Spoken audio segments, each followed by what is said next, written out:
Il y a Solo, étudiant il y a Ina, une artiste Yamboko, étudiant il y a IBTP, ingénieur, étudiant il y a eu SAU, étudiant il y a UPC, étudiant il y a IEC, étudiant il y a partout Kinshasa Mobimba, étudiant il y a Congo Mobimba, il y a Ininu Kasapa, étudiant il y a UOM, Tamboujimaï, étudiant il y a Unikis, on a Kisangani, étudiant il y a partout, message aux Andé à You.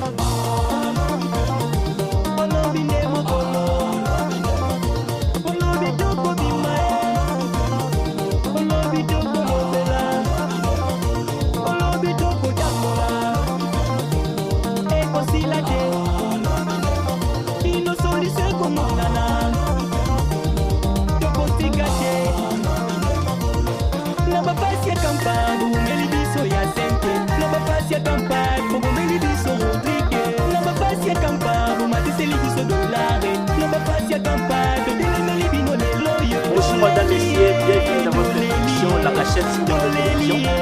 Disons que l'émission La Gâchette est une émission de veille patriotique. Pourquoi la veille patriotique? Parce que nous avons un feeling qui est très particulier, celui des nationalistes. Un feeling qui prend de valeurs démocratiques, un feeling qui prend de valeurs nationalistes, un feeling qui vient promouvoir les droits de la nation congolaise, les droits de la population congolaise. Voilà ce qui est notre feeling de l'émission. Nous disons chaque temps que chaque jour où nous passons à travers cette émission, nous ne cesserons jamais d'interpeller les autorités en rapport avec la situation de sécurité qui sévit dans l'Est de la République. Nous ne cesserons jamais d'interpeller les autorités en rapport avec la souffrance qui guette au quotidien la vie de la population congolaise. Une population qui est condamnée à la misère, une population qui manque d'eau, une population qui manque de l'électricité, une population qui vit en chômage du jour au jour. Voilà, madame, messieurs, tant que nous sommes en vie, tant que cette chaîne moyenne de télévision existera, tant que cette émission sera soutenue, nous ne cesserons jamais d'interpeller les autorités en rapport avec leurs responsabilités. Nous avons constaté que l'État congolais ne répond pas à ses missions régaliennes, qui est celui de sécuriser la population et leurs biens, qui est celui de répondre aux attentes de la population. Aujourd'hui, beaucoup de députés, des ministres recourent derrière les propres intérêts. Ils recourent d'avoir des dupes, des palissades. Récemment, nous venons d'être informés, il y a des ministres qui viennent recevoir des dupes. Alors pourquoi seulement eux? Pourquoi seulement des ministres? C'est là qui ont déjà de l'argent, c'est là qui sont mieux payés. Pourquoi seulement eux? Pourquoi seulement eux? C'est une question qu'on doit se poser à travers cette émission. Mais nous ne sommes pas là. Nous avons juste rappelé notre feeling que nous sommes là pour contrecarrer ce genre de pratiques à travers les institutions de la République démocratique du Congo. Fin. Nous disons vraiment fin avec ce genre de pratiques. Le président de la République, Félix Antoine Tshisekedi Tshilombo, hier à l'opposition, il condamnait ces pratiques de corruption. Hier à l'opposition, il condamnait l'insécurité à l'Est. Hier dans l'opposition, il condamnait la souffrance de la population qui vit dans le chômage, qui vit dans la précarité extrême. Mais aujourd'hui qu'il est au pouvoir, qu'est-ce qu'il fait? Aujourd'hui qu'il est au pouvoir, quelle est la qualité de vie de la population? Est-ce qu'il y a hausse ou il y a baisse? Alors ce sont des questions qui suscitent un peu de remous dans notre émission. Ce sont des questions qui suscitent un peu de frustration au sein de la population. Madame, messieurs, voilà en quelques mots ce qui est le feeling de notre émission. Mais pour aujourd'hui, nous allons recevoir les étudiants de l'université de Kinshasa. Je ne dirais pas les étudiants, mais le mouvement des étudiants congolais pour la paix, MECOP en sigle. Pourquoi nous allons recevoir ce mouvement? Ce mouvement est représenté par son président Faustin Barela, qui va représenter la MECOP, le MECOP, allais-je dire, le mouvement des étudiants congolais pour la paix, qui est accompagné de M. Désiré Sekeseke. Nous allons pouvoir un peu le recevoir, nous allons le présenter pour qu'ils puissent parler ce qu'ils sont venus faire ici. Mais avant cela, l'objet de cette émission, l'objet qui a fait, c'est que le MECOP, le mouvement des étudiants congolais pour la paix, se représente à cette émission. C'est d'abord de commémorer d'abord la date du 21 novembre de chaque année comme étant une date commémorative en mémoire des martyrs, des étudiants tués lors des revendications de leurs propres droits. Donc selon eux, ils souhaitent à ce que la date du 21 novembre est la date moko oyo ezali commémorative pour les étudiants bakufa beto ba revendicat droit na bango. Tout le monde malamu était, il y avait des manifestations ou en 1969 tout le monde a beta ba manifestant contre le régime Mobutu. Babuma bango ebele surtout en 1990 na campus ya Inilu tout le monde était beta ming bakufaka ba massacre d'étudiants ba côté là bana ba omba boma surtout en 2019 tout le monde beta ba boma qui na ba bali ya 7 érodique En 2021, les jeunes Chamakwete ont battu par balle. Voilà ce qui est aux justifié présentement dans la 4 émissions. Je crois que bon tirer attention parce qu'aujourd'hui ça va chauffer. Les 21 cours exalatés. Alors moi je me suis posé des questions. Pendant qu'on cause avec qui les 21 ça va tomber dimanche. Alors bah renvoyer le 22, bah renvoyer jour le 22. Le 22 il n'y aura pas cours. Selon le mouvement des étudiants congolais pour la paix, bah le BT, les 22 cours exalatés. Maman, papa, maman, jeune garçon, kanga si maman nanayo, jeune garçon qui se présentait selon le mouvement où il était cours et exalaté en université de Kinshasa, na eu peine, na eu statut la peine à l'université de Nyonso. Voilà, madame, messieurs, vous avez l'émission sur le Yangoyo, vous avez un peu bilingue pour qu'on facilite la compréhension de tout ce que vous avez colanda biso. Vous avez ébélé au bandeau de l'émission dans les réseaux sociaux, vous avez combien qui aille dans l'émission. Voilà, ils allaient wana. Tout passé malobana Ndeko Faustiman Barila. Azali président du mouvement des étudiants congolais pour la paix. Pour se pointer, c'est biso objectif il y a mouvement la bango zanini. Objectif na bango nini pourquoi est-ce que ba créer mouvement Ndeko Barila ozala maloba ko se pointer ba baye bozana ni pe objectif na mino ya mouvement azali nini. Ouais, merci beaucoup. Merci beaucoup journaliste. Je m'appelle Faustine Barila. Ngampela Mampuru, étudiant à la faculté des sciences sociales, administratives et politiques, département des sciences politiques et administratives. Alors, tout ça qui idée à créer un mouvement juste pour nous rendre honneur à nos étudiants. Pour nous mais pour nous étudiants d'abord nos valeurs étudiants congolais, tu as remarqué les lots qu'ils ont bafoué. Alors, tout ça pour ça, l'État congolais, d'abord il faut honorer les étudiants. Valeur à étudier ça bafoué. Tu as remarqué que depuis 1969, le 4 juin 1969, les étudiants bakoufa na ba université pour nous déclarer pour nous la démocratisation. Alors cause wana bato bakoufa tellement tous na posa ya démocratie na Congo, ba combattants au babima pour ba réclamer ba la démocratie. Bango se bakufu bakoke inapercité et tu as remarqué que batwana babundela eloko lelo tozomona ba politiciens presque belé bazobima na batandoike ko réclamer toujours ba démocratie mais bato babundela ba démocratie bakufa mais bakenda skoyo inaperçu. Après wana to yo komona pe na 1990 na université de Lubumbashi la nuit du 11 au 12 mai ba etina bakufa lisusu na même cause na ba cause humaine mais tozomona que batwana surtout bazokende toujours inaperçu. Et tu as remonté la alternance en 2018. Les camarades ont fait alternance. Les camarades ont faire passer le combat et la démocratie. Alors tout le monde dit que non, c'est trop. Il faut topper ça, valeur na combat mené. Et c'est peut-être qu'avant alternance, il faut sacrifier ça. Tellement biso to tikali tozo raisonner bango bako kende na persité ya wana to créer mouvement oyo pona ko restaurer ba valeur étudiant congolais et en même temps pona ko bimisa ba étudiant ou ba kufa na ba cause noble o lelo peut-être biso no surtout to komi boye à travers ba combat wana to honorer bango et na benda ba étudiant. Merci beaucoup Barela tozongla yo, je crois que ya ko le bezale belé je crois. Na mona nyoke na invité sa 4G mais tozala ntoko loba to kota vraiment profondeur émission na biso to pesa maloba na Ndeko Désiré c'est que a se présenter aloba nini o memi bino a na 4 sika o. Bon, je réponds au Désiré c'est que étudiant à la faculté de médecine deuxième diplôme. Alors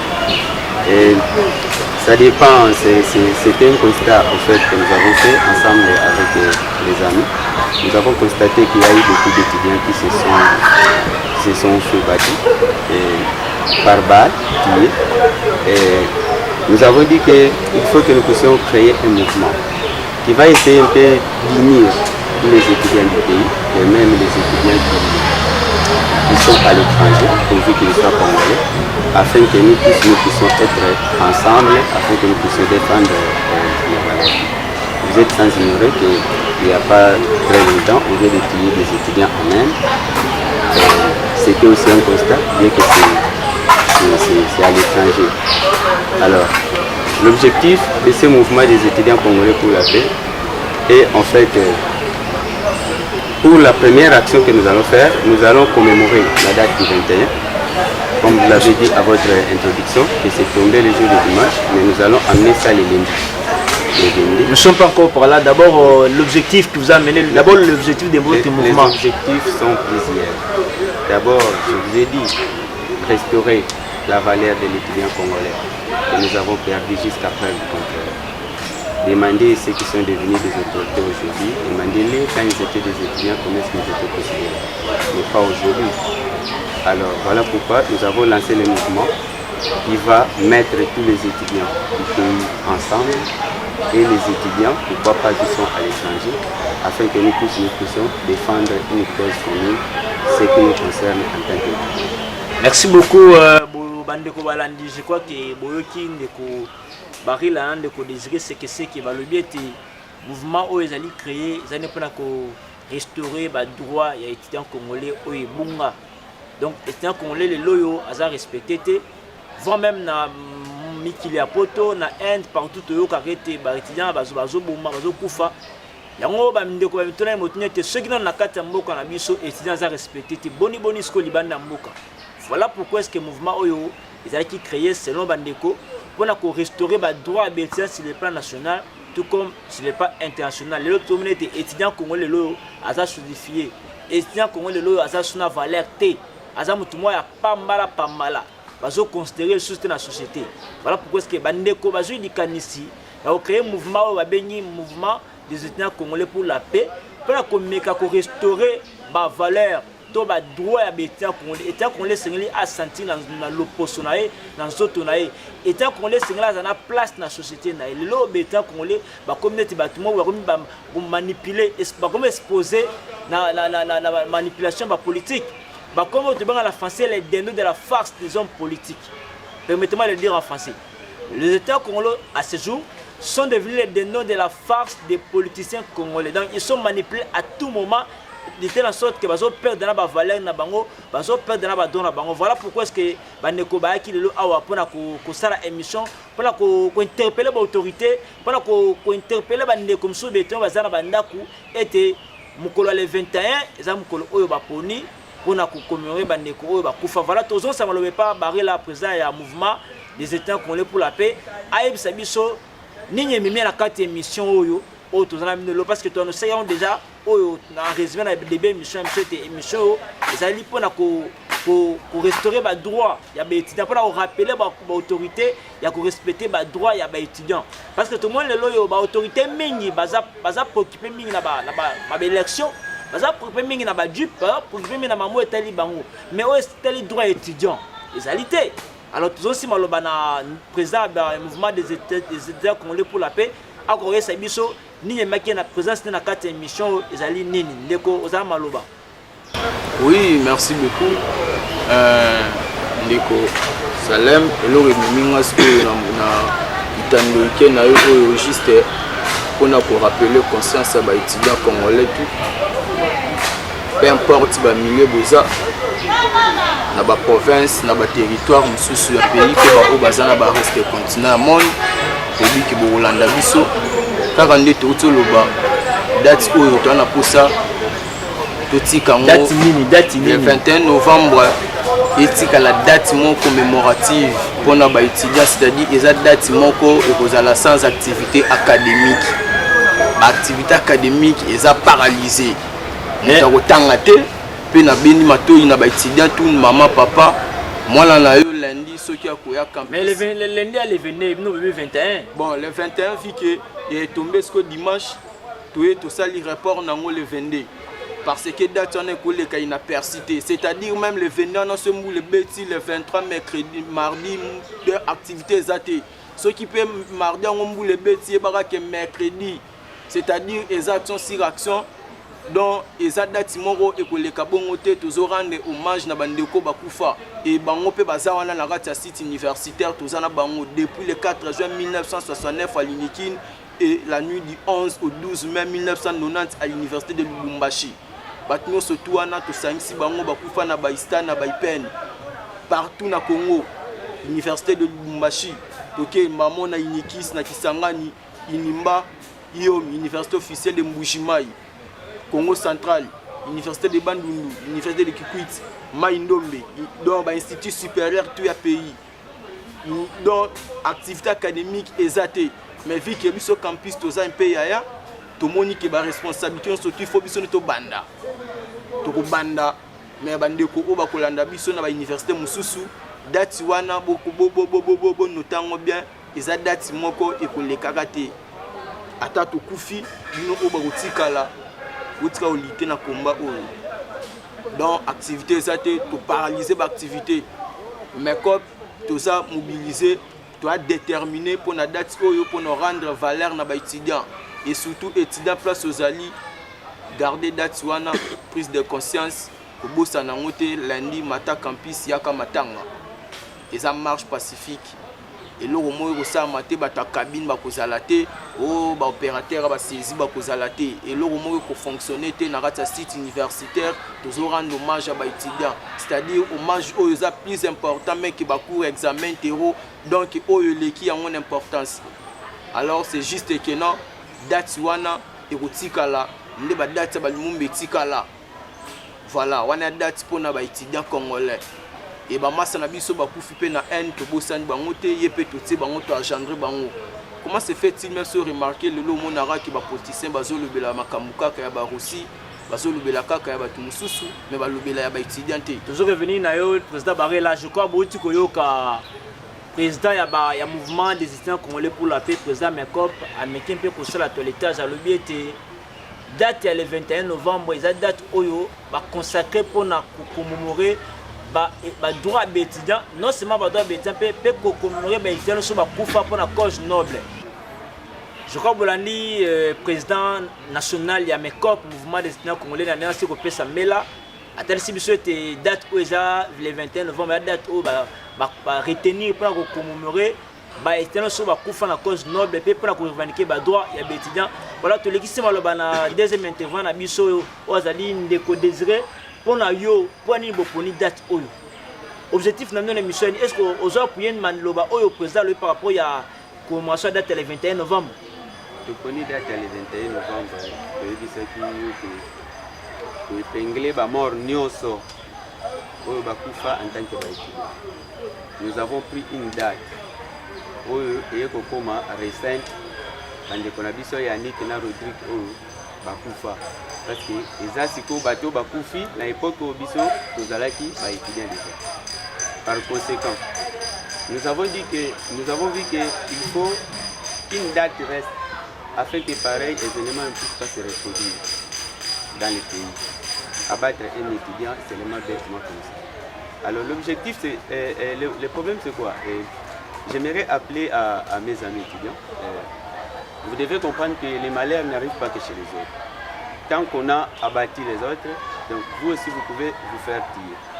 Voilà pourquoi nous tous nous devons être au sein de la structure MECOF, mouvement des étudiants congolais pour la paix, en tant qu'étudiants, pour que nous puissions défendre et maintenir cette date, que ça reste comme tel, 21 novembre de chaque année du Bénin, pas d'activité académique sur toute l'étendue de la République. Mais pour cette année, qu'est-ce que vous avez prévu pour l'activité cette année? Cette lundi, il y aura, cette année plutôt, il y aura des.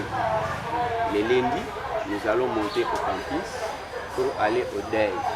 C'est le lundi le 21 ou le 22? Nous l'avons dit, le dimanche sera le 21, mais nous avons rapporté pour le 22. Donc le 22, quand nous allons monter au cours, c'est pour aller au DEI. Au DEI de nos amis, de nos étudiants qui se sont fait tirer pour une cause noble dont les bénéficiaires sont nous qui vivons encore. Il est peut-être inutile de vous relayer certains faits, pourquoi les autres sont morts, et vous le savez aussi bien que nous. Alors, nous voulons que cela ne puisse pas continuer. Et nous ne voulons pas qu'il reste inaperçu. Pour nous, ce sont nos martyrs en tant qu'étudiants. Ils se sont battus pour la République. La République a bénéficié de nous. Je vais vous dire peut-être une chose que les gens disent, les communs de mortels. Lorsqu'on dit un étudiant, on dit non, c'est sa famille qui a perdu.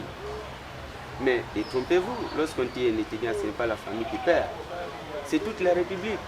Vous ne savez pas ce qu'il pouvait faire pour la République.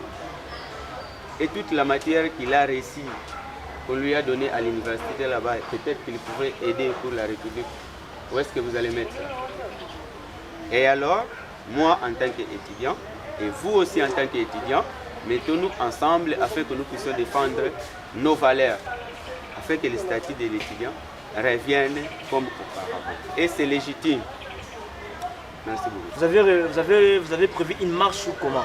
Nous avons prévu une marche qui sera pacifique le lundi. Nous allons sillonner sur le campus. Donc, pas d'activité académique. Tous ceux qui seront dans les salles de classe, les salles de classe en train d'étudier, nous allons les faire sortir. Et ils seront aussi informés. Il y aura marche pacifique sur les lieux. Pas d'activité académique, pas d'activité économique. Donc même les mamans qui vendent, pas d'activité économique. Alors pour ceux qui viennent pour vendre, alors quelles seront les mesures que vous avez prises par rapport à eux et les ceux là qui vont désobéir à votre ordre? Non, mais attendez, il peut arriver qu'il y a des jeunes garçons qui vendent de l'eau, des petites choses comme ça. Parfois lorsque vous marchez, il fait chaud, ça demande que vous puissiez acheter un peu de l'eau. Nous ne sommes pas violents. Vous savez que les étudiants qui se sont fait piller, ce n'est pas parce qu'ils sont partis voler quelque part. Nous ne volons pas. Nous n'allons menacer personne, mais il n'y aura pas d'activité académique, pas d'activité économique. Fermez vos boutiques, fermez vos bureautiques. Nous avons d'aide, surtout les venus. Voilà, le message est passé. Notre Roland Nangaï, message est l'équipe, je crois, les deux intervenants. Où vous avez membre du mouvement des étudiants congolais pour la paix, mais COP en sigle. Qui était le 21, on va ramener le 22, le lundi prochain. Activité académique, monté et conseil à l'université de Kinshasa, puis à l'université de marche et Zali. Mais étant que journaliste, étant que panafricaniste, ce qui me fait mal dans tout ça, au Congo, à chaque fois on marche, les politiciens et c'est le Manambo Kanabiso. Tout le monde a tout le temps, les politiciens va rappeler à l'Iwa Rossi Mukendi. Je rappelle à l'Iwa Thérèse Kapangala, je rappelle à l'Iwa Floribert Chebe, na chauffeur Naé Bazano. Mais les politiciens ne jamais rappeler l'Iwa étudiant au massacre en 1969. Parce que jamais rappelé l'Iwa étudiant au massacre dans les années 90. Parce que jamais rappelé l'Iwa étudiant tout va couper pour la cause noble. Alors ça me pose des choses un peu pas dans mon terrain. Comment était étudiant Oyo, les politiciens sont censés porter. Il y a porté fardeau, il y a des étudiants congolais, ils ont saboté, ils ont préoccupé, beaucoup d'étudiants ont été tués. Beaucoup, dans les campus de l'Inulou, ils ont une histoire. Ils ont belé en 1969, quand les étudiants revendiquaient, ils ont belé. Récemment, il y a Rodrigue P7, on veut les tuer les jeunes Chamakwete. Mais les politiciens, ils ont marché pour Nayango. Voilà pourquoi est-ce que moi, en qualité de journaliste, je vais émettre mon opinion par rapport à ça. Donc, les étudiants, ils ont instrumentalisé les politiciens. Les politiciens, ils ont instrumentalisé le lot. Ils ont marché pour la cause de Nabino. Ils ont marché pour la loi Rossi Mukendi. Ils ont marché pour la loi Thérèse Kapangala. Ils ont marché pour la loi Floribert Chebeya. Mais ils ont marché pour la loi Koufa. Ils ont marché pour la loi Rodrigue Nayanset. Ils ont marché pour la loi Béton, ils ont marché campus à Nilou. Ils ont marché pour la loi Chamakwete. Mais si on prend Rossi Mukendi, c'est pour vous dire que les étudiants, les jeunes étudiants, vous êtes vigilants, vous revendiquez, c'est votre droit légitime. Tout le monde appelle les députés, les loyaux, les politiciens, Martin Fayoulou, Emmanuel Chadari, les blocs patriotiques, les marchés pour revendiquer le droit des étudiants. Ça nous fera plaisir. On n'a pas besoin seulement des politiciens pour marcher pour Rossi Mukendi, pour marcher pour Thérèse Kapangala, pour marcher pour Floribert Chebeya. On a aussi besoin des politiciens pour marcher. Comme ça, on a 2 jours en marche pour commémorer les étudiants pour la cause noble, les étudiants assassinats pour la cause, pour l'intérêt personnel. Voilà, il y a un des avants pour ça. Je crois que beaucoup de messages de l'équipe, mais toujours en Mkepe dans Ndeko là. Les lois ont toujours été réclamé le droit des étudiants. Mais tout le monde est là sur le campus, les lois des étudiants ont été engagés. Pour les étudiants, mais comment est-ce que les étudiants ont lobby tant que les étudiants ont zone ça a coûté, tant que les étudiants ont pris banti valeur, l'autre toujours dans l'université belé commis, les étudiants ont été engagés, a commis belé comme c'est lui le professeur, pour nous faire mal professeur, pour nous enseigner la corrompre, ni constant ni pour devenir mieux par rapport à comportement tozomona na ba université na ba étudiants congolais. Wana eza point moko eza vraiment très sensible mais na koloba ngo vraiment non sécurité parce que toza vraiment na point wana te point obso to lutter non d'abord eza non valeur étudiant ba valeur wana pesa ba anti valeur ou eza ce qu'on peut faire pour affaiblir ba niveau d'études na biso na ba université na ba institut supérieur soza na mbongo comment pour sentir que non te aux à l'aise aux na yo cours et moi si azomona ra nzoto na ye dans la communesco pour ça n'importe quoi ou l'esco à l'anda cours en voie normale ba ermo moi ba négligence mais biso mingi c'était vraiment on a noté mais mingi vraiment rapona maramu a day ce que vraiment ndé toujours le belango vraiment toujours conseil ba étudiant découvrir la katoté pour tous les collègues vous ko revendiquer ba droit à étudiant vous pour les étudiants congolais a sa valeur dans la société na parce que tout le monde est même na NP na mikila ba mindele étudiants ba sa valoriser boité donc question là autour nao nini nous proposer pour les étudiants congolais à sa valoriser vous proposer nini oyo pour na ba parce que na minto to loba ba konzo na biso nini vous proposer pour les étudiants congolais à sa valoriser bien sûr tu bien te bosser la marche les 22 vous avez des activités académiques et ça a paralysé l'université de Kinshasa où les universités mères pour prendre des cibles et puis vous avez des messages que dans l'université nationale pour la bio valeur état comme les a résumé à nini pour l'état qu'on les a valorisé et c'est une autorité basse à la nini. Donc c'est une bonne question, c'est-à-dire pour étudiant d'abord à valoriser dans la société où ami pesana d'abord en classe ami pesana baïti et en même temps batigano d'abord qui mouchard ou bango basala na ba université.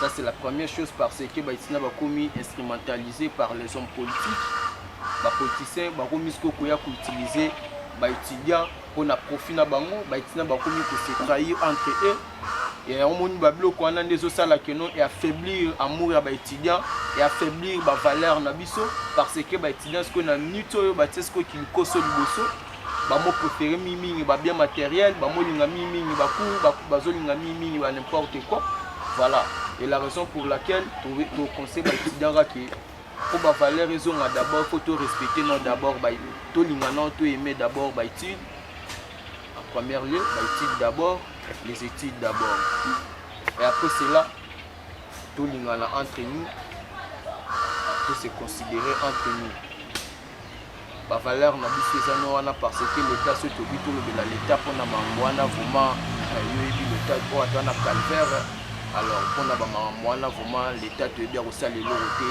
pour ce tobi tout le la maman ba bourse wana vraiment to bebisika ba parole wana vous me koyate wana na ba revendication no pe bolbi parmi ba droit étudiant ba bourse pesa parmi ba droit na bino ba ekozanga te mais ce que totalika qui vraiment ce to bitolo de la chose déjà ba bourse na minute oyo et comme wana to imbara que moi na nzamba koya depuis ba yemba ti lelo ya raté mais to yebisi bino que non to assurera que yango pe koya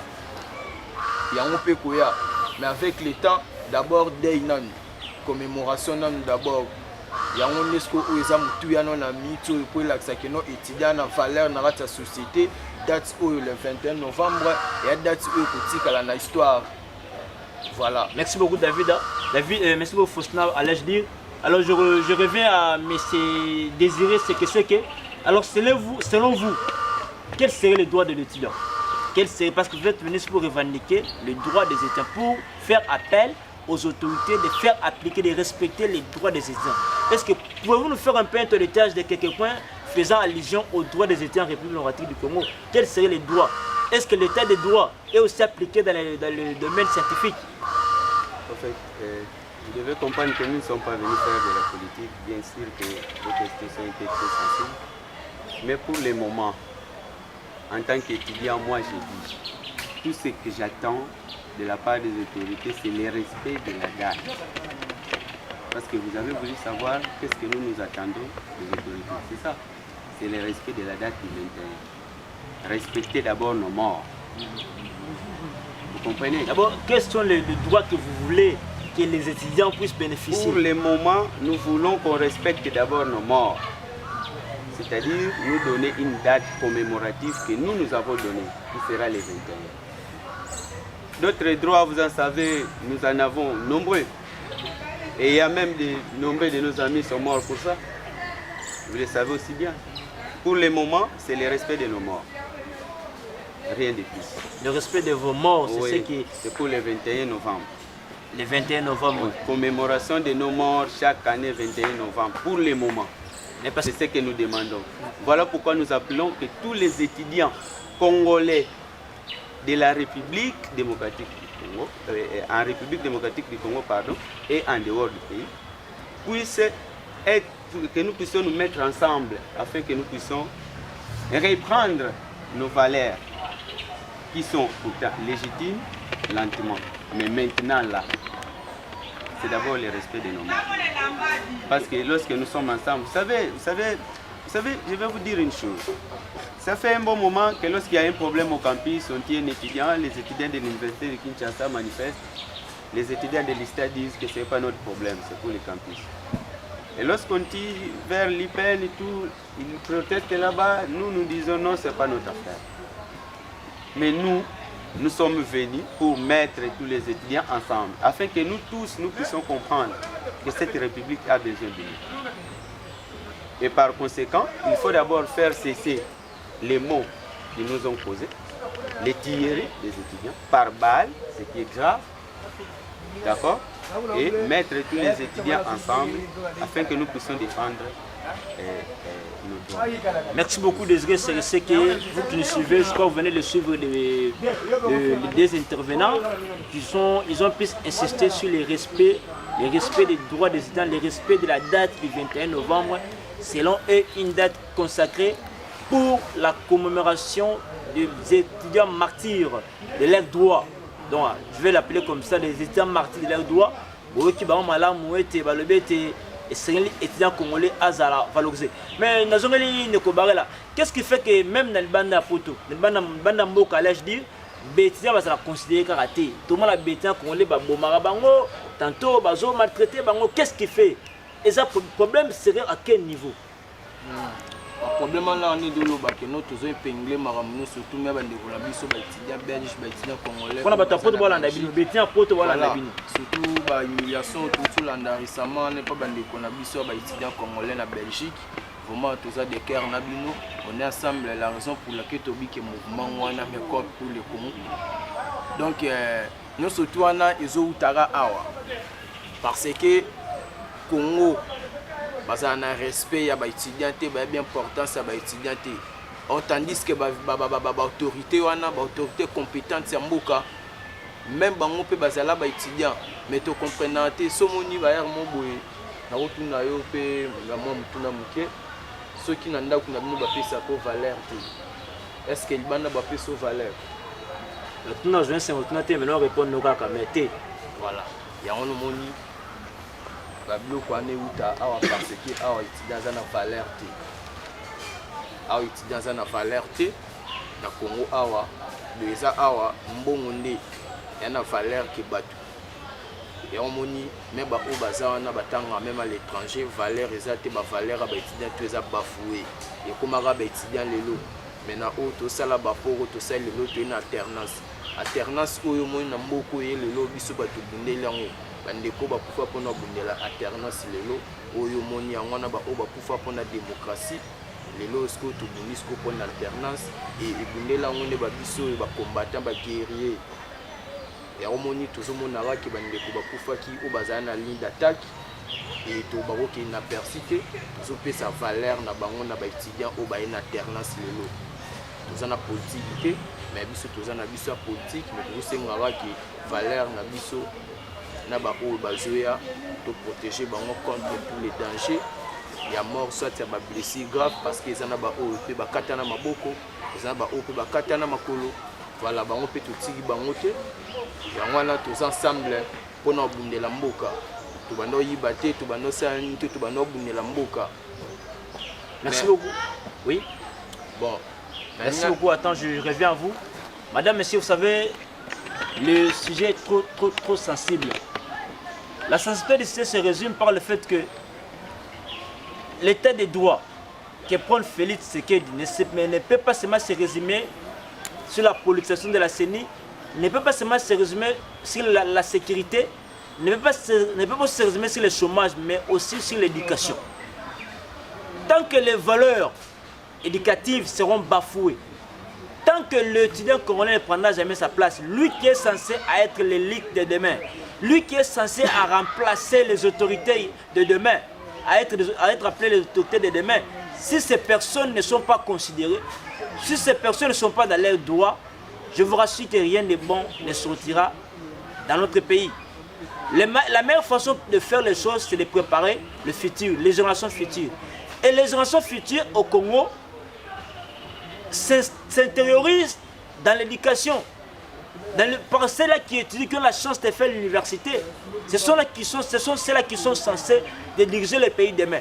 Maintenant, si aujourd'hui, les droits sont bafoués, si aujourd'hui les étudiants congolais n'ont pas leur place ici au Congo, les étudiants congolais ne sont pas bénéficiaires de bourses d'études, les étudiants congolais ils souffrent d'ailleurs, ils n'ont pas de moyens de transport, de déplacement. Ailleurs, les étudiants, il y a des bus pour étudiants qui les transportent. Même à l'époque de Mobutu, il y en avait, pour ceux-là qui étudiaient, il y en avait. Mais actuellement, il n'y a même pas de bus pour transporter les étudiants. Les étudiants, ils souffrent pour les transports, il n'y en a pas. Aujourd'hui, il n'y a pas de hommes, même, je crois, beaucoup douter, il y a des hommes automatiques à l'université de Kinshasa,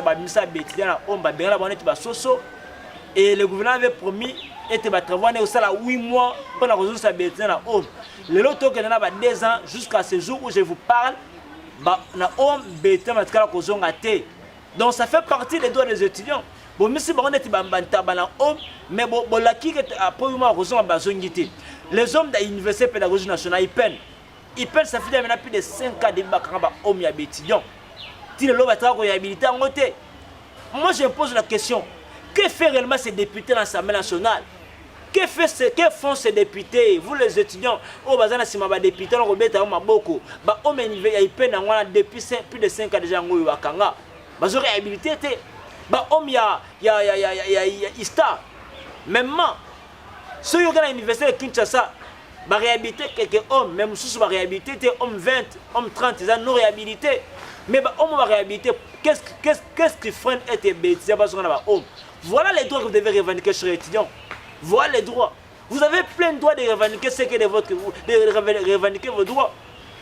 Les lots ont bourse, attention bourse. Et comment on le canal, moi, mes chers étudiants congolais, les rationnels pour vous de vous réveiller pour revendiquer dans la bine. Voilà pourquoi est-ce que moi, en qualité d'un journaliste panafricaniste, je vous encourage, mais je vais remettre la parole à mon deuxième invité qui est Désiré Sekeseke.